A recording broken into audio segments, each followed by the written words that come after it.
सभी साथियों को मेरा नमस्कार। हम शुक्ल जी की पुस्तक से भक्तिकाल का पहला प्रकरण सामान्य परिचय पढ़ रहे हैं। उसी से आज तीसरी प्रश्नोत्तरी है। आइए देखते हैं पहला प्रश्न। महाराष्ट्र के भक्तों में सबसे पहले किसका नाम आता है? तो प्रश्न है कि जब आप महाराष्ट्र के भक्तों में पूछा जाएगा कि सबसे पहले किसका नाम आता है, सबसे पहले, तो ऑप्शन है ज्ञानदेव, नामदेव, कबीर, सिंगा। तो वहाँ पे सबसे पहले भक्तों में नाम आता है नामदेव का, इसलिए आंसर हो जाएगा नामदेव। अगला प्रश्न है, मराठी भाषा के अभंगों के अतिरिक्त हिंदी की रचनाएं भी प्रचुर परिमाण में मिलती हैं। नामदेव की, ज्ञानदेव की, कबीर की या धन्ना की? तो आंसर हो जाएगा नामदेव की। तो यहाँ प्रश्न दो तीन तरह से भी बन सकता है कि अभंगों, मराठी भाषा में अभंगों की रचनाओं के लिए कौन जाने जाते हैं? केवल अभंग पद अगर ध्यान में आएगा और मराठी भाषा, तो ये नामदेव हो जाएंगे। इसके अलावा इन्होंने प्रचुर परिमाण, मतलब परिमाण का मतलब होता है मात्रा, तो इनकी जो रचनाएं हैं मराठी भाषा के अभंगों के अलावा, तो हिंदी की भी रचनाएं जो हैं इन्होंने प्रचुर मात्रा में की हैं। तो एक इसके संदर्भ में कहा गया है नामदेव के लिए। अगला प्रश्न देखिए, नामदेव द्वारा रचित हिंदी रचनाओं में एक विशेष बात पाई जाती है। इन्होंने दो तरह की रचनाएं की थी, अभी हम पढ़ चुके हैं ऊपर के प्रश्न में। एक मराठी भाषा के अभंगों की थी और दूसरी प्रकार की जो इनकी रचनाएं थी वो क्या थी? हिंदी रचनाएं थी। लेकिन इनमें से जो हिंदी की रचनाएं इनके द्वारा की गई थी उसमें एक विशेष प्रकार की बात पाई गई थी। तो बताना है कि वो एक जो विशेष प्रकार की बात है वो बात क्या है। इतना ही ध्यान रखिए कि हिंदी में इनकी जो विशेष प्रकार की बात है रचनाओं में वो क्या है। ऑप्शन है निर्गुणोपासक, सगुणोपासक, रहस्योपासक या पहला और दूसरा सही है। तो यहाँ आंसर हो जाएगा, इनकी जो हिंदी की रचनाएं हैं ये निर्गुण और सगुण दोनों रूपों में पाई जाती हैं। अगला प्रश्न देखिए, जिस समय मुसलमान भारत में आए उस समय देश में कैसा प्रभाव था? ठीक है, जिस समय मुसलमान भारत में आए उस समय देश में प्रभाव था। किसका प्रभाव था? रामानंद संप्रदाय का, कबीर पंथ का, गोरखपंथी योगियों का या सभी का? तो यहाँ पे आंसर हो जाएगा गोरखपंथी योगियों का। ठीक है, तो यहाँ पे गोरखपंथी योगी क्यों आंसर आया है? तो हमने जब आदिकाल पढ़ा था तो वहाँ पे हम पढ़े थे ना कि गोरखनाथ को ये चीज़ भान हो गया था कि मुसलमानों या उनके लिए अपने धर्म में रास्ता खोल देना चाहिए। तो इनके वहाँ पे जो नीची जाति से या जो मुसलमान थे ये सब इनके वहाँ आ गए थे। और हम ये भी पढ़े थे कि शुक्ल जी ने वर्तमान समय को इंडिकेट करते हुए कहा था कि आज भी ये गेहुए वस्त्र पहने हुए कुछ मुसलमान गलियों में घुमा करते हैं, कंठी और ये धारण किए हुए, और पूछने पर स्वयं को गोरखनाथ का शिष्य बताते हैं। तो ये वही मुसलमानों की बात हो रही है जो आदिकाल में आए थे। तो इसलिए अगर सीधे सीधे प्रश्न बनता है कि मुसलमानों का आगमन किसके समय हो गया था, तो नाथों के समय ही मुसलमानों का आगमन हो गया था। ये बात हमको ध्यान रखनी है। तो इसलिए यहाँ पर भक्तिकाल के सामान्य प्रकरण में भी इस चीज़ को उठाया गया है कि जिस समय मुसलमान भारत आए थे, ठीक है, मुसलमान भारत में आए थे उस समय देश में किसका प्रभाव था? देखिए, मुसलमानों का आगमन और देश में प्रभाव किसका है? तो गोरखपंथी योगियों का है। तो इसलिए कनेक्ट हो रहा है कि मुसलमानों के आगमन के समय गोरखनाथ उस समय प्रेजेंट थे, यानी कि गोरखनाथ के समय ही मुसलमान आ गए थे। अगला प्रश्न देखिए, नामदेव के समय में भी एक ज्ञान योगी हुए थे जो स्वयं को गोरख की शिष्य परंपरा में बताते हैं। वे हैं मच्छिंद्रनाथ, गोरखनाथ, ज्ञानदेव और नामदेव। यहाँ पे आंसर हो जाएगा ज्ञानदेव। हमने पढ़ा था कि एक अंतिम जो ज्ञानदेव का जो हमने आदिकाल जब हम पढ़ रहे थे तो ये नामदेव के समय के थे, एक ज्ञान योगी इनको कहा जाता है। और वहाँ पर इन्होंने अपने आप को जो शिष्य थे गोरखनाथ के शिष्यों का वर्णन करते हुए अपने आप को स्वयं इन्होंने अंतिम ज्ञानदेव के नाम पर वहाँ पे रखा हुआ है। ये चीज़ हम पढ़ाए हैं। तो ये चीज़ ध्यान रखना है कि नामदेव के समय में कौन से ज्ञान योगी हुए थे। ठीक है, 2 बातें ध्यान रखना है कि नामदेव के समय में एक ज्ञानी हुए थे और स्वयं को उन्होंने गोरख की शिष्य परंपरा में बताया। तो कौन हो गए? ये ज्ञानदेव हो गए। अगला प्रश्न देखिए। नामदेव सीधे साधे सगुण मार्ग पर चले जा रहे थे। पीछे नाथ पंथ के प्रभाव के भीतर भी लाए गए।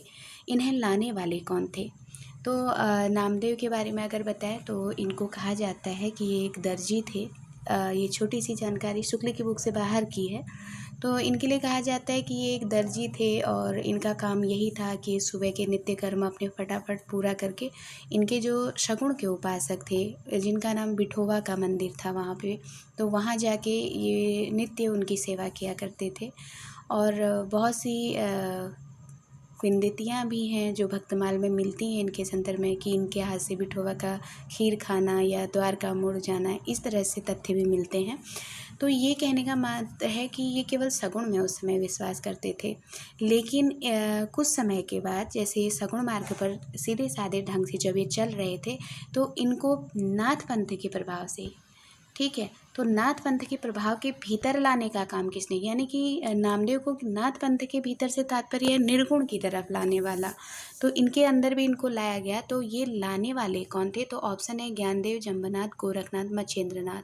तो ये लाने वाले थे ज्ञानदेव। ठीक है, तो इन्होंने क्या किया था? इनको निर्गुण परम ब्रह्म का आभास करवाया था। इन्होंने कहा था कि गुरु के बिना आपका ज्ञान अधूरा है।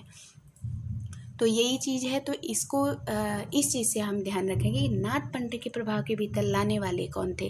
तो अब नाथ पंथ से कौन जुड़े हैं? ज्ञानदेव जुड़े हैं, क्योंकि ये गोरखनाथ की परंपरा में हमको अपने आप को अंतिम शिष्य परंपरा में अंतिम शिष्य मानते हैं।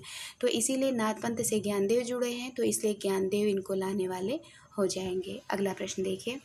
नामदेव को साथ लेकर एक बार तीर्थ यात्रा पर कौन गए थे? तो एक बार तीर्थ यात्रा की जाती है और उस महाराष्ट्र में जब तीर्थ यात्रा होती है तो कौन से व्यक्ति थे जो इनको एक तीर्थ यात्रा पर लेके गए थे? मुक्ताबाई थी, गोरखनाथ थी, ज्ञानदेव थे या विठोबा थे? तो यहाँ आंसर हो जाएगा ज्ञानदेव थे, क्योंकि ये इनको निर्गुण परम ब्रह्म से साक्षात्कार कराना चाहते थे। ये बताना चाहते थे कि गुरु के बिना ज्ञान संभव नहीं है, इसीलिए ये इनको तीर्थ यात्रा में ले गए। क्योंकि नामदेव जो थे इनका सारा समय विठोबा के मंदिर में बीता था, ये उनके बिना कहीं नहीं जाते थे।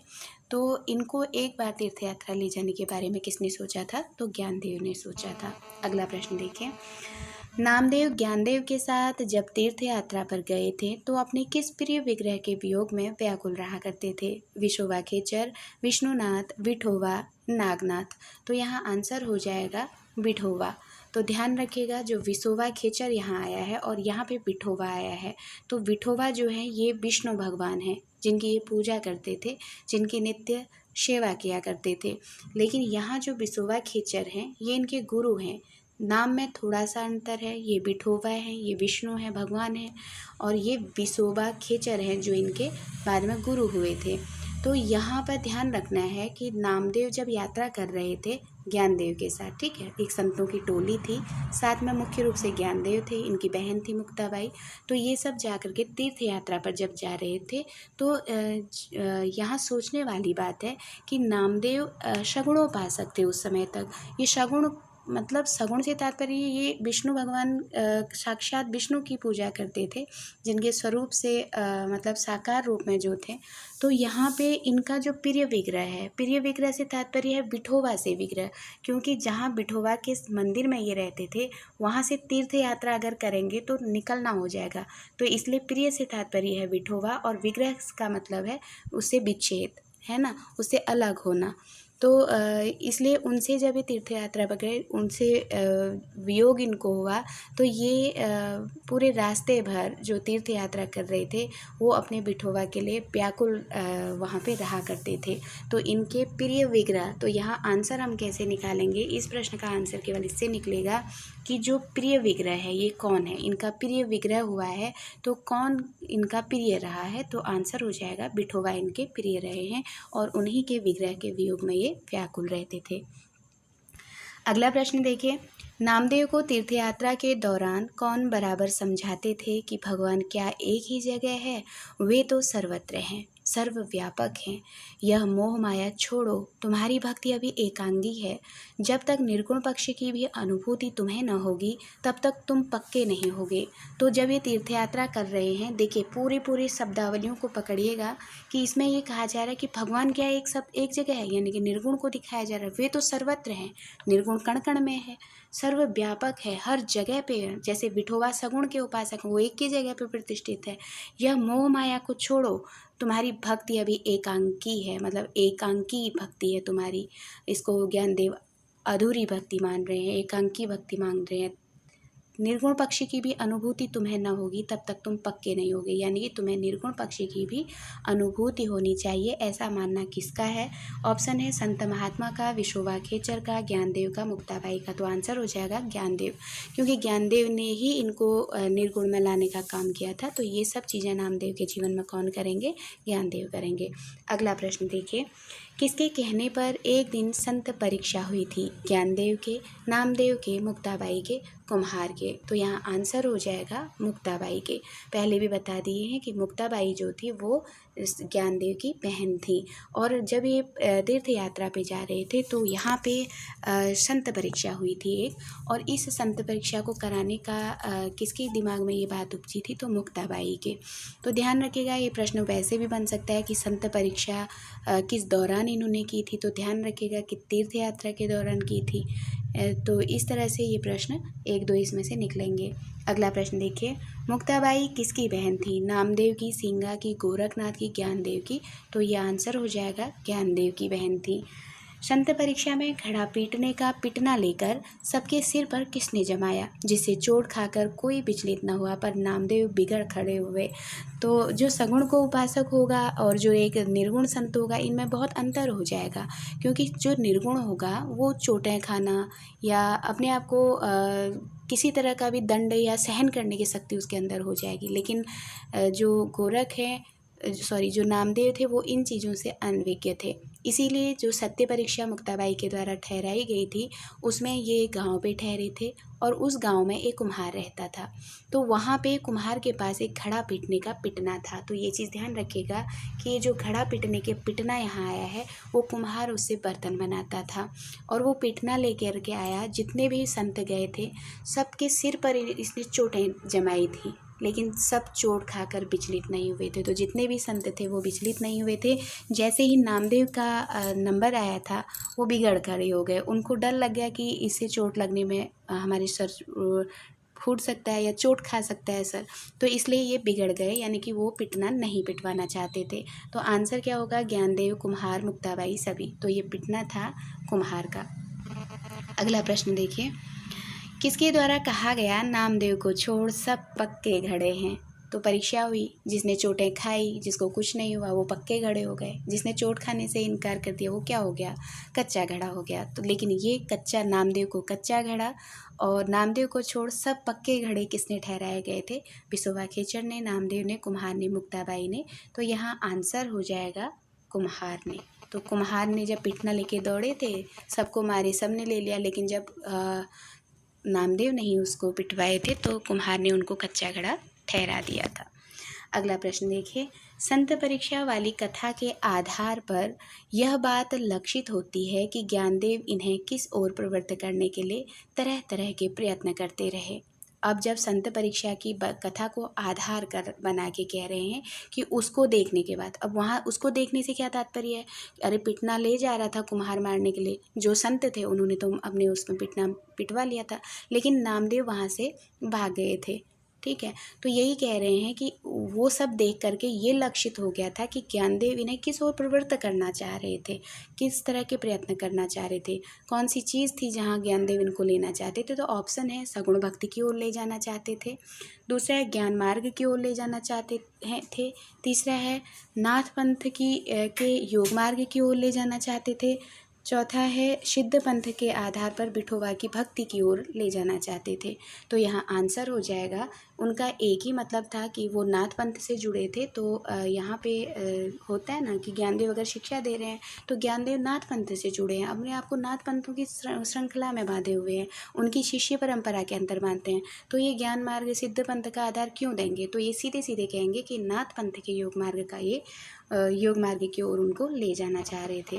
अगला प्रश्न देखिए, निरंतर अभ्यास द्वारा अपने शरीर को विलक्षण बनाना, खोपड़ी पर चोटें खाकर उसे पक्की करना किसके लिए कठिन बात नहीं थी? सिद्धों के लिए, नाथों के लिए, ज्ञानदेव के लिए या सिद्ध और नाथों के लिए? तो यहाँ आंसर हो जाएगा सिद्ध भी होगा और नाथ भी होगा, इसलिए हम ऑप्शन होगा फोर्थ वाला सही, पहला और दूसरा सही है। यानी कि जो सिद्ध और नाथ थे इनमें एक अपने शरीर को विलक्षण बनाने की बात थी। ये खोपड़ी पर चोटें खाकर उसे पक्की करना इनके लिए कठिन बात नहीं होती थी। तो किसके संदर्भ में कहा गया है?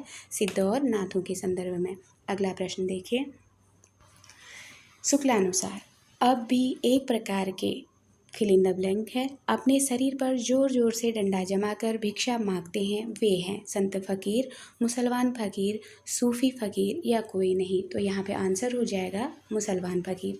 तो जैसे शुक्ल जी ने आदिकाल की मैंने पहले भी शुरू में बताया था कि आदिकाल में बताया है कि कुछ मुसलमान हुए थे जो भर्तृहरि के गीत गाने भी गाते थे और गली गली घूमते थे, पूछने पर अपने आप को गोरखनाथ की शिष्य परंपरा में मानते थे। तो उसी तरह का वर्णन यहाँ भी किया है कि इसी तरह के जो कुछ मुसलमान फ़कीर थे वो क्या करते थे, अपने शरीर पर, अब भी से तात्पर्य है ये वर्तमान स्थिति को दर्शा रहा है। शुक्ल जी ने पहले तो बताया, ऊपर वाला जो क्वेश्चन हम पढ़े थे उसमें बताया कि निरंतर अभ्यास द्वारा अपने शरीर को विलक्षण बनाना, खोपड़ी पर चोटें खाना, ये तो उन्होंने बताया कि नाथ सिद्धों में ऐसा होता था।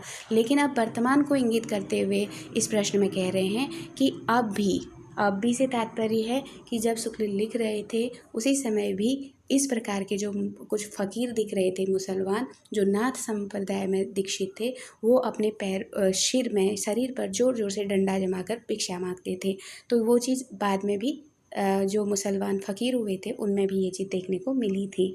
अगला प्रश्न देखिए, किसके संदर्भ में कहा गया है कि ये किसी गुरु से दीक्षा लेकर सगुण भक्ति में प्रवर्तन नहीं हुए थे, अपने ही हृदय की स्वाभाविक प्रेरणा से हुए थे? तो कहने का तात्पर्य है कि अगर सगुण भक्ति भी की थी तो किसी गुरु से दीक्षा नहीं ली थी। ठीक है, अगर कोई व्यक्ति है वो सगुण भक्ति कर रहा है तो कहने का तात्पर्य है उन्होंने किसी गुरु से दीक्षा नहीं ली थी, सगुण भक्ति में प्रवृत्त नहीं हुए थे, अपने ही हृदय की स्वाभाविक प्रेरणा से ये सगुण भक्ति में जुड़े हुए थे। यानी कि कोई गुरु नहीं था, कोई सिखाने वाला नहीं था, इनके अपने हृदय की प्रेरणा थी जिससे इन्होंने क्या किया था, ईश्वर को सगुण रूप की आराधना की थी। तो ये कौन थे? कबीर थे, ज्ञानदेव थे, नामदेव थे या रहीम थे? तो नामदेव थे। यानी कि नामदेव की जो सगुण भक्ति है वो उनके हृदय की स्वाभाविक प्रेरणा है, किसी का सिखाया हुआ या किसी गुरु से ली गई दीक्षा नहीं है।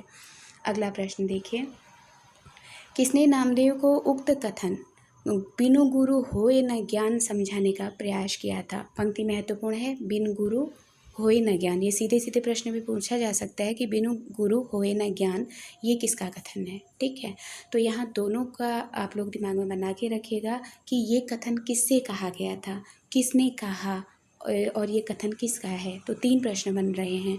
तो किसने किया था? ज्ञानदेव, विठोबा, मुक्ताबाई, संत समाज। तो ये किसने नामदेव को उक्त कथन बिनु गुरु होए न ज्ञान समझाने का प्रयास किया था? आंसर हो जाएगा ज्ञानदेव ने। तो ज्ञानदेव ने केवल गुरु की ओर उनको आकर्षित कराया था, निर्गुण भक्ति उनकी तरफ उनका झुकाव करवाया था। तो और वो बार बार कहते थे कि तुम्हारी जो शिक्षा है, नामदेव को बोलते थे कि तुमने जो शिक्षा ग्रहण की है वो सही है, लेकिन उसमें बिना गुरु के तुम्हें ज्ञान नहीं हो सकता है। तो अगर ये प्रश्न सीधे सीधे पूछा जाता है कि बिनु गुरु होए न ज्ञान किसकी पंक्ति है, तो ये ज्ञानदेव की पंक्ति है। अगर ये प्रश्न इस तरह से बनता है कि बिन गुरु होए न ज्ञान, इस पंक्ति के आधार पर ज्ञानदेव किसको समझाना चाह रहे हैं, तो आंसर हो जाएगा नामदेव को। अगर ऐसे प्रश्न बन जाएगा कि किसने नामदेव को उक्त कथन बिनु गुरु होए न ज्ञान समझाने का प्रयास किया है, तो आंसर हो जाएगा ज्ञानदेव। अगला प्रश्न देखिए, एक कथानुसार विठोबा यानी कि भगवान किस रूप को धरकर नामदेव के सामने आए थे जिन्हें नामदेव नहीं पहचान पाए। तो एक कथा मिलती है, उस कथा के अनुसार जो सगुण भी जब तक ये निर्गुण के पंथ में नहीं आए थे तो ये विठोबा भगवान की पूजा करते थे। तो वहाँ पर विठोबा भगवान स्वयं ईश्वर जो इनको ये भजते थे, ये एक रूप धरकर इनके सामने आए थे, नामदेव के पास आए थे और जिन्हें नामदेव नहीं पहचान पाए। तो ये किस रूप को धरकर भगवान इनके पास आए थे? बाल रूप को धरकर, मुसलमान फ़कीर को धरकर या दोनों को धरकर? तो यहाँ पे मुसलमान फ़कीर के रूप में इनके पास आए थे, लेकिन कथानुसार कहा जाता है कि नामदेव उनको नहीं पहचान पाए थे। अगला प्रश्न देखिए, अंत में नामदेव ने किस स्थान पर जाकर बिसोवा खेचर या खेचरनाथ एकनाथ पंथी कंठभटे से दीक्षा ली थी? तो ऑप्शन है नागनाथ स्थान पंढरपुर पर, नागनाथ नामक शिव के स्थान पर, महाराष्ट्र के नागनाथ नामक स्थान पर। इन तीनों में से कौन सा सही है? तो यहाँ आंसर हो जाएगा नागनाथ नामक शिव के स्थान पर। ठीक है, तो ये जो एक जगह है नागनाथ नाम का जगह है और शिव के स्थान पर जाकर के इन्होंने शिक्षा ली थी। तो ऑप्शन 2 सही हो जाएगा। अब यहाँ पे एक प्रश्न और बनता है कि नामदेव ने किससे शिक्षा ली थी? तो यहाँ इनके गुरु का नाम आपको बताना रहेगा कि इन्होंने विसोबा खेचर से शिक्षा ली थी। यह विसोबा खेचर को ही खेचरनाथ भी कहते हैं। ठीक है, और इनको एकनाथ पंथी कनफटा भी कहा जाता है। ये तीनों चीज़ें ध्यान रखना है। अगला प्रश्न देखिए, मन मेरी सुई तन मेरा धागा, खेचर जी के चरणों में नामा सीपी लागा। कथन महत्वपूर्ण भी है और साथ में इतना कठिन भी नहीं है, क्योंकि हम जान रहे हैं कि नामदेव ने खेचर जी से दीक्षा या शिक्षा ली थी, इनके गुरु हुए थे। तो खेचर से सीधे नामदेव ऑप्शन यहाँ पे सही हो जाएगा। लेकिन पंक्ति शुक्ल जी की बुक के अकॉर्डिंग है तो छोड़ा नहीं है, बस उसको ऐड कर दिया है और तो इसमें इनका नाम आया है। ये तब आया है जब ये इन्होंने इनसे शिष्यत्व ग्रहण कर लिया था, गुरु इनको मान लिया था। तो कहते हैं कि मेरा जो मन है वो क्या हो गया, सुई की तरह हो गई है। और ये नामदेव कह रहे हैं कि मेरा जो हृदय है वो सुई है, तन मेरा धागा, और जो मेरा शरीर है वो धागे की तरह है। खेचर जी के चरणों में नामा सीपी लागा। जो नदियों में सीपी पाई जाती है वो नामा रूपी सीपी, नामा मतलब नामदेव ने स्वयं को सीपी कहा है। और ये कहाँ लग गई है? विठोबा के खेचर जी के चरणों में, जो इनको गुरु हैं उनके चरणों पर लग गई है। तो अपने आप को, अपने हृदय को सुई कह रहे हैं, अपने शरीर को धागा बनाया है और अपने नाम को, नामदेव स्वयं को अपना सीपी कह के खेचर जी के चरणों में उसको लगाने की बात कह रहे हैं। तो नामदेव हो गया। अगला इनका कथन देखिए, सुफल जन्म मोको गुरु कीना, दुख विशार सुख अंतर दीना, ज्ञान दान मोको गुरु दीना, राम नाम बिन जीवन हीना। तो क्या कहते हैं कि सुफल जन्म मोको गुरु कीना, मेरा जो जीवन है इसको सफल कर मेरे गुरु ने कर दिया। दुख विसार सुख अंतर दीना, मेरे सारे दुखों को मिटा करके सारे सुख भर दिए हैं। ज्ञान दान मोको गुरु दीना, सारा ज्ञान का दान मेरे गुरु ने मुझे दिया। यानी कि अब गुरु की शरण में है तो उनको ज्ञान मिल रहा है, तो उस ज्ञान का जो ज्ञान का दान है वो गुरु ने मेरे ऊपर किया। राम नाम बिन जीवन हीना, और राम ना ये बताया कि राम के बिना जीवन क्या है, हीन है। तो ये पंक्ति किसकी है? ज्ञानदेव की, नामदेव की, नानक की, कबीर की। तो आंसर हो जाएगा नामदेव की। ये सब नामदेव जी अपने गुरु के संदर्भ में कह रहे हैं। अगला प्रश्न देखिए, किसहूँ पूजूं दूजा नजर न आई, एके पाथर किससे भाव, दूजे पाथर धरिए पाव, जो वो देव तो हम भी देव, कहे नाम ... हम हरि के सेव। तो ये पंक्ति किसकी है? रहीम की, कबीर की, नानक की या नामदेव की? तो यहाँ आंसर हो जाएगा नामदेव की। आंसर क्या हो जाएगा? नामदेव की। तो क्या कहते हैं, किसहूँ पूजूं दूजा नजर न आई। अब जो यहाँ पे देखिए, यहाँ पे निर्गुण भक्ति की तरफ को ये दिख रहे हैं कि किसहूँ पूजूं, मैं किसको पूजूं, दूजा नजर न आई, मुझे कोई दूसरा नजर नहीं आ रहा है। एके पाथर कीजिए भाव, मतलब जो हम पत्थर के संदर्भ में कहते हैं कि एक को तो पूजा किया जा रहा है और दूजे पाथर रखे भाव, और दूसरे पत्थर पे पैर रखा जा रहा है। अगर पत्थर को पूजा जा रहा है तो दूसरे पत्थर पे पैर क्यों रखा जा रहा है? जो वो देव तो हम भी देव, अगर वो देव है तो ये भी देव है। कहे नामदेव हम हरि के सेव। नामदेव कहते हैं कि हम इन सब का नहीं, हम हरि के क्या हैं, सेवक हैं। ये कथन हो गया नामदेव का। अगला देखिए, नामदेव के समय में पठानों की चढ़ाइयाँ किस स्थान पर हो चुकी थी और मुसलमान महाराष्ट्र में भी फैल गए थे? गोरखनाथ, ज्ञानदेव, नामदेव, कबीर। तो यहाँ पे ऑप्शन सही कर लीजिएगा। यहाँ एक थोड़ा सा मिस्टेक हो गई है, इसको देवगिरी कर लीजिएगा, ठीक है। देवगिरी, ये देवगिरी स्थान था, नामदेव लिखा गया है, ठीक है। तो ये ऑप्शन ही सारे गलत हो गए हैं, स्थानों के नाम लिखना था, इसलिए आप इसको इसमें ऐसे ही सीधे आंसर याद करिएगा कि नामदेव के समय में जो पठान थे इन्होंने कहाँ पे चढ़ाइयाँ की थी? तो देवगिरी नामक स्थान पे इन्होंने चढ़ाइयाँ की थी। ऑप्शन थोड़े से गलत हो गए हैं, इनको मत देखिएगा, बस याद रखिएगा कि देवगिरी से इन्होंने चढ़ाइयाँ शुरू की थी और धीरे धीरे पूरे महाराष्ट्र में मुसलमान फैल गए थे। अगला प्रश्न देखें, नामदेव की भक्ति के अनेक चमत्कार, जैसे बिठोवा जो ठाकुर जी हैं उनकी मूर्ति का इनके हाथ से दूध पीना, अविंद नागनाथ के शिव मंदिर के द्वार का इनकी ओर घूम जाना आदि का वर्णन किस ग्रंथ में लिखा हुआ है? बहुत मोस्ट प्रश्न है, नामदेव के संदर्भ में ये बहुत महत्वपूर्ण प्रश्न है कि नामदेव के जो भक्ति थी उसमें चमत्कार मिलते हैं, ठीक है। बिठोवा भगवान के लिए आया है, जो ठाकुर हैं जिनकी ये पूजा करते थे उनकी मूर्ति इनके हाथ से दूध पी लेती थी, या अविंद नागनाथ के शिव मंदिर का द्वार इनकी ओर घूम जाता था, इसका वर्णन किस ग्रंथ में मिला है? सबंगी में मिला है, सत्यवती कथा में मिला है, सर्वदर्शन संग्रह में मिला है, या भक्तमाल में मिला है? तो यहाँ आंसर हो जाएगा भक्तमाल में। ये जो नाभादास की रचना है भक्तमाल, उसमें इसका वर्णन आया है। ये मोस्ट प्रश्न है क्योंकि भक्तमाल की तरह ध्यान कम जाता है। और सबसे एक प्रश्न इसमें निकल रहा है कि किस मंदिर का द्वार इनकी ओर घूम जाता था। अगर इस तरह से प्रश्न बने तो ये ध्यान रखिएगा कि अविंदनाथ के शिव मंदिर का द्वार इनकी ओर घूम जाता था।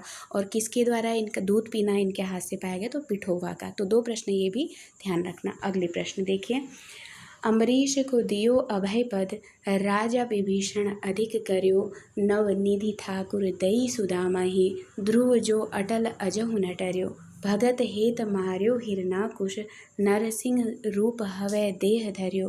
पंक्ति किसकी है? नामदेव की, ज्ञानदेव की, गोरखनाथ की, कबीर की। तो यहाँ आंसर हो जाएगा नामदेव की।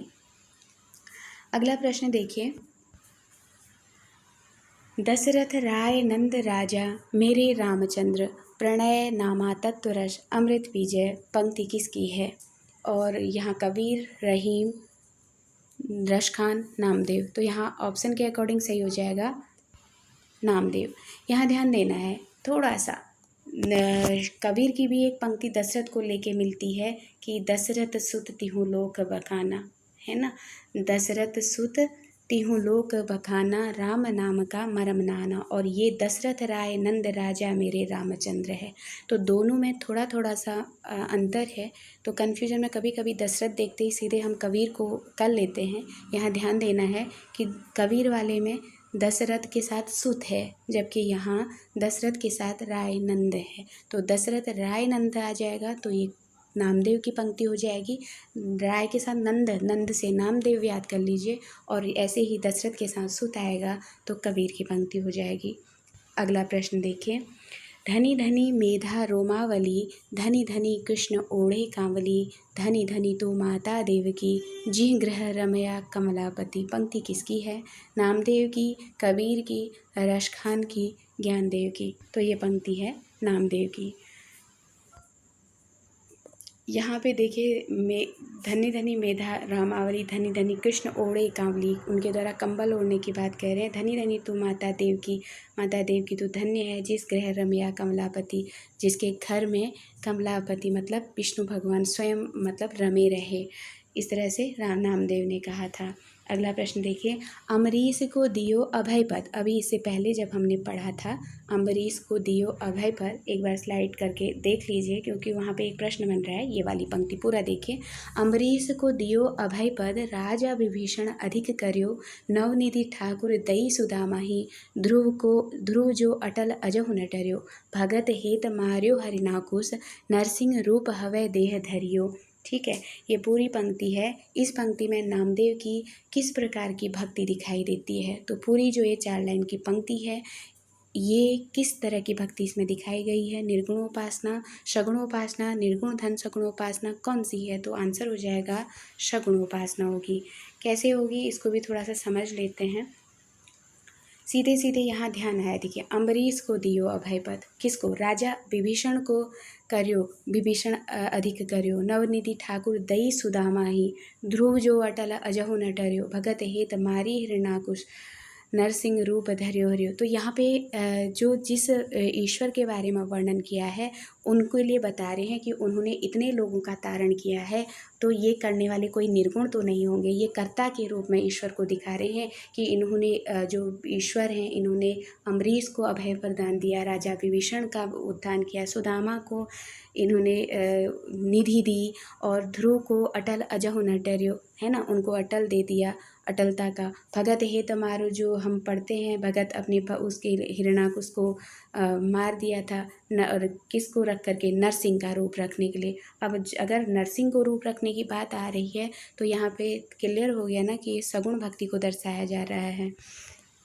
अब समझ में आ गया होगा, तो आगे बढ़ते हैं। अगला प्रश्न देखिए, माई न होती बाप न होते, कर्म न होता काया, हम नहीं होते तुम नहीं होते, कौन कहाँ से आया। बहुत अच्छी प्रश्न होती है। इसी तरह की एक कबीर की भी मिलती है, जो तू बामन बामनी जाया, आन बाट है क्यों नहीं आया। बहुत कुछ इनकी पंक्तियाँ थोड़ा बहुत मिलती है।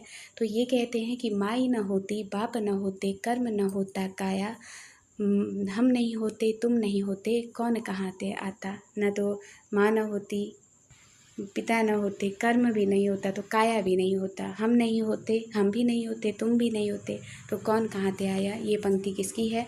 तो ये भी किसकी हो जाएगी? नामदेव की हो जाएगी। अगला प्रश्न देखिए,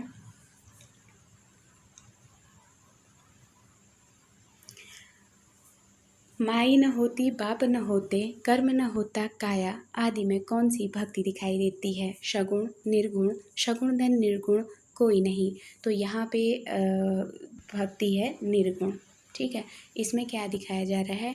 इसमें कर्म को महत्व दिया जा रहा है। जिस तरह से निर्गुण पंथ में दिया जाता है पूरे कर्म को महत्व, उसी तरह से यहाँ पे कर्म को महत्व दिया जा रहा है, तो हो जाएगा निर्गुण भक्ति। अगला प्रश्न देखिए, पांडे तुम्हारी गायत्री, लोधे का खेत खाती थी, लेकरी ठेंगा टंगरी तोड़ी, लंगत लंगत आती थी। इस पंक्ति में ये पंक्ति किसकी है? ज्ञानदेव की है, नामदेव की है, नानक की है, रहीम की है। तो ये नामदेव की पंक्ति है, ये भी निर्गुण से संबंधित है। अगला प्रश्न देखिए, नामदेव की रचनाओं में सगुण भक्ति के पदों की भाषा कौन है? व निर्गुण वाणी की भाषा नाथपंथियों द्वारा ग्रहित कौन सी भाषा है?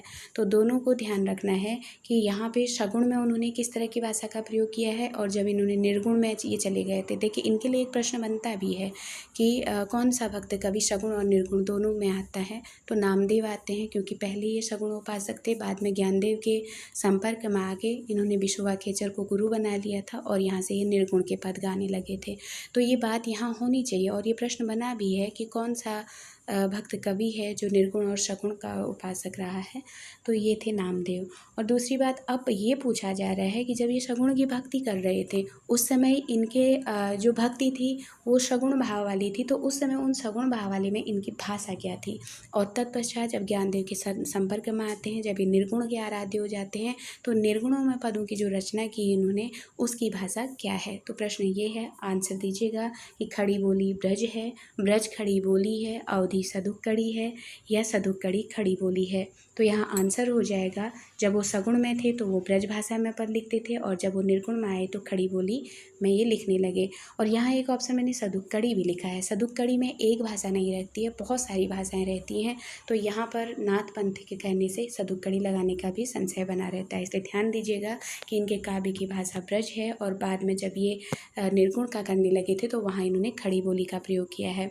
और दूसरी बात, यहाँ एक प्रश्न और बन रहा है, ठीक है, जो इनकी निर्गुण वाणी, ठीक है, यहाँ ध्यान रखिएगा, निर्गुण वाणी नाथों से इन्होंने ग्रहण की है, ये चीज़ ध्यान रखिएगा। जो निर्गुण वाणी है इसकी भाषा इन्होंने किससे ग्रहण की है, अगर प्रश्न बन गया तो ये नाथपंथियों द्वारा ग्रहित की है।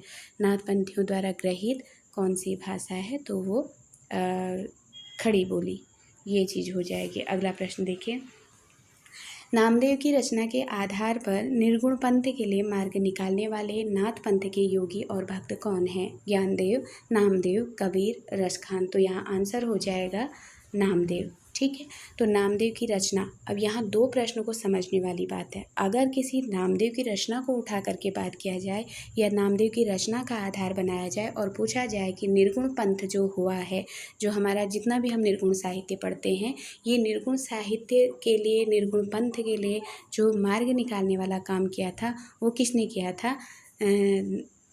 नामदेव ने किया था। ये चीज़ ध्यान रखना है। ठीक है, नाथ पंथ के योगी और भक्त नामदेव ने किया था। अब अगला देखिए, शुक्लानुसार निर्गुण मार्ग के निर्दिष्ट प्रवर्तक कौन है? अब ये दोनों प्रश्न एक जैसे हैं। ठीक है, ऊपर जो पढ़ा था वो उनकी रचना के आधार पर है, लेकिन नीचे क्या पूछा जा रहा है? शुक्ल जी किसको मानते हैं? शुक्ल ने प्रायोरिटी किसको दी? तो शुक्ल जी मानते हैं कि जो निर्गुण मार्ग के निर्दिष्ट प्रवर्तक हुए थे वो कौन हुए थे? ज्ञानदेव, नामदेव, कबीर, नानक। तो यहाँ आंसर हो जाएगा कबीर। अब यहाँ निर्दिष्ट प्रवर्तक और ऊपर देखिए रचना के आधार पर निर्गुण पंथ के लिए मार्ग। ठीक है, तो अगर पूछा जाएगा कि नामदेव की रचना के आधार पर निर्गुण पंथ के प्रवर्तक कौन रहे या मार्ग निकालने वाले कौन रहे, तो वो नामदेव हो जाएंगे। लेकिन उसी के अकॉर्डिंग अगर शुक्ल ने कहा कि निर्गुण मार्ग के जो निर्दिष्ट प्रवर्तक किससे माना गया है, ज्ञानदेव को, नामदेव को, कबीर को, तो यहाँ कबीर हो जाएंगे। अगला प्रश्न देखिए, किसके संदर्भ में कहा गया कि ये स्वामी रामानंद के शिष्य होकर भारतीय अद्वैतवाद की कुछ स्थूल बातें ग्रहण की और दूसरी ओर योगियों और सूफी फकीरों से संस्कार भी लिए थे? कबीर, धर्मदास, रहीम, नामदेव। यहाँ ध्यान देना है कि रामानंद से कौन जुड़े थे, तो वैसे ही पता चल जाएगा कि कबीर हैं। ठीक है, तो इन्होंने और दूसरी बात हमको ध्यान रखना है कि कबीर ने थोड़ा थोड़ा जिससे उसको पसंद आया था उन्होंने लिया था, तो भारतीय अद्वैतवाद को लिया था। दूसरी ओर योगियों और सूफी फकीरों के संस्कार भी प्राप्त किए थे। जैसे नाथों से, सिद्धों से कहा जाता है, तो इन्होंने वहाँ से रहस्यवाद को उठाया था। नाथों से इन्होंने क्या लिया था? तो गृहस्थ के प्रति अनादर जो था वो इन्होंने वहाँ से लिया था। तो सिद्धनाथों से रहस्यवाद हो गया, और स्पेशली जो गृहस्थ का वो वाला था वो चीज़ इन्होंने इनसे लिया था, नाथों से। तो ये चीज़ यहाँ ध्यान रखनी है। अगला प्रश्न देखिए, देश में सगुण और निर्गुण के नाम से भक्ति काव्य की दो धाराएं विक्रम की किस शताब्दी से किस शताब्दी के अंतर तक समानांतर चलती रही? तो ऑप्शन है विक्रम की 14वीं शताब्दी के अंतिम भाग से लेकर 17वीं शताब्दी के अंत तक, विक्रम की 12वीं शताब्दी के अंतिम भाग से लेकर 17वीं शताब्दी के अंत तक, विक्रम की 15वीं शताब्दी से लेकर अंतिम भाग से लेकर 17वीं शताब्दी के अंत तक, या विक्रम की 16वीं शताब्दी के अंतिम भाग से लेकर के 17वीं शताब्दी के अंतिम भाग तक। तो यहाँ आंसर हो जाएगा विक्रम की 15वीं शताब्दी के अंतिम भाग से लेकर 17वीं शताब्दी के अंत तक। तो ये किसके संदर्भ में कहा गया है? जो सगुण और निर्गुण के नाम से भक्ति काव्य की दो धाराएं चली थी। इतना ही ध्यान रखना है कि भक्ति की दो धाराएं सगुण और निर्गुण जो चली थी वो कब से कब तक चली थी? तो 15वीं से लेकर के विक्रम जरूर जुड़ेगा, विक्रम की 15वीं से लेकर के 17वीं सदी के बीच में ये दोनों धाराएं चली थी। अब अगर प्रश्न यहाँ पे एक और बन रहा है, देश में सगुण और निर्गुण के नाम से भक्ति काव्य की कितनी धाराएं चली थी? तो ध्यान होना चाहिए कि दो धाराएं चली थी, एक सगुण और एक निर्गुण के रूप में। अगला प्रश्न देखिए, भक्ति के उत्थान काल के भीतर हिंदी भाषा की विस्तृत रचना कबीर की मिलने के कारण शुक्ल जी ने पहले किसका उल्लेख उचित ठहराया है? सूफियों का, निर्गुण मत का, राम भक्ति शाखा का, या कृष्ण भक्ति का? तो यहाँ आंसर हो जाएगा निर्गुण मत का। ये समझ में आ रहा होगा कि भक्ति के उत्थान काल के भीतर जब भक्ति का शुरुआत हुआ था, है ना, तो हम जानते हैं ना कि दक्षिण से रामानंद लेके जरूर आए थे, लेकिन उसको विकसित करने वाला जो काम उत्तर भारत में किया था वो स्वयं कबीर किए थे। इसलिए कबीर अगर किए हैं तो कबीर निर्गुण पंथ को मानने वाले हैं। तो शुक्ल जी क्या कहते हैं, अगर भक्ति के उत्थान काल की बात करते हैं तो हिंदी भाषा की विस्तृत रचना कबीर की मिलने के कारण। तो यही कारण था, इन्होंने आधी से ज़्यादा जनता को अपनी तरफ मोटिवेट कर रखा था, उनको इन्होंने उकसाया। तो इनकी ही जो रचना थी इनकी सबसे विस्तृत मिलने की, क्योंकि उस समय जनता होपलेस हो रही थी। उतनी बड़ी जनता को अपने उसमें कंट्रोल करने के कारण शुक्ल जी ने क्या कहा है कि पहले इनका उल्लेख उचित ठहराया है। तो ये चीज़ भी ध्यान रखना है कि कबीर को क्यों उचित ठहराया इन्होंने। अगर प्रश्न बन जाता है कि भक्ति काल के उत्थान काल के अंतर्गत, जैसे नामदेव को भी हमने पढ़ा कि वो भी आते हैं बहुत पहले से, तो यहाँ पे उनको क्यों नहीं रखा गया। तो शुक्ल जी का मानना है कि जब हिंदी भाषा का विस्तृत रचना जो है वो कबीर की मिली है, इसलिए इनको पहला इनका उचित ठहराया जाता है। तो इसलिए इनका जो पंथ था निर्गुण पंथ, इसको पहले लिया। जब आप इसका मतलब ये है कि आप जब भक्ति काल का बंटवारा करेंगे तो सबसे पहले निर्गुण आएगा, कहने का तात्पर्य है। फिर इसके बाद सूफी आएगा, ठीक है। फिर इसके बाद राम राम भक्ति, और फिर इसके बाद कृष्ण, ठीक है। तो कहने का तात्पर्य पहले में इनको स्थान रखा गया है, ठीक। दूसरे में सूफियों को रख लिया ज्ञान मार्गी, और इसके बाद प्रेम मार्गी, और इसके बाद राम, और फिर इसके बाद कृष्ण। ये इनका क्रम है। कभी कभी क्रम भी पूछ लेता है कि जो भक्ति काल का बंटवारा हुआ था वो उसका क्रम क्या है। तो ध्यान होना चाहिए, पहले संत आए, फिर उसके बाद सूफी आए, फिर उसके बाद राम आए, और फिर इसके बाद कृष्ण आए थे। अगला प्रश्न देखिए, निर्गुण धारा को कितनी शाखाओं में बांटा गया है। अब निर्गुण धारा थी, निर्गुण धारा को कितने शाखाओं में बांटा गया, 3, 4, 2, 5। तो आंसर हो जाएगा 2 में। आंसर क्या हो जाएगा, 2 में। तो ये 2 शाखाएँ आपको पता है। जब निर्गुण पंथ यहाँ भी जब हम देखते हैं ना, तो भक्ति काल होता है, भक्ति काल के 2 पार्ट हो जाते हैं। एक निर्गुण हो जाता है, एक सगुण हो जाता है। निर्गुण के 2 पार्ट हो जाते हैं और सगुण के भी 2 पार्ट हो जाते हैं। और निर्गुण वाले में ज्ञानाश्रयी और प्रेमाश्रयी आ जाता है। ज्ञानाश्रयी में संत आ जाते हैं, प्रेमाश्रयी में सूफी आ जाते हैं। और वैसे ही रामाश्रयी होता है, तो रामाश्रयी में यहाँ रामाश्रयी जो एक में रामाश्रयी और फिर कृष्ण वाले आ जाते हैं। तो इसी तरह से इसको ध्यान रखना है कि 2 में बटा था निर्गुण धारा, और निर्गुण और सगुण भक्ति काल जो था वो निर्गुण और सगुण 2 धाराओं में बटा। और निर्गुण के फिर 2 पार्ट हो गए, ज्ञानाश्रयी और प्रेमाश्रयी। ज्ञानाश्रयी में संत आ गए, प्रेमाश्रयी में सूफी आ गए, सूफियों का ही वर्णन पढ़ेंगे। इसके बाद जो सगुण धारा थी, सगुण धारा के अंदर भी 2 भाग हो गए, एक रामाश्रयी और एक कृष्णाश्रयी। तो रामाश्रयी में हमने राम को भजने वाले, राम को लेकर लिखने वाले कवियों का पढ़ेंगे। और उसी के बाद कृष्ण में हमको कृष्ण को लेकर के चलने वालों के बारे में, कवियों के बारे में पढ़ेंगे। तो इस तरह से आज की क्लास यहीं पे समाप्त होती है। और अपनी प्रतिक्रिया ज़रूर दें, क्लास कैसी लगी। आगे को मनोबल हमारा भी बढ़ता है। और सुनने के लिए बहुत बहुत धन्यवाद।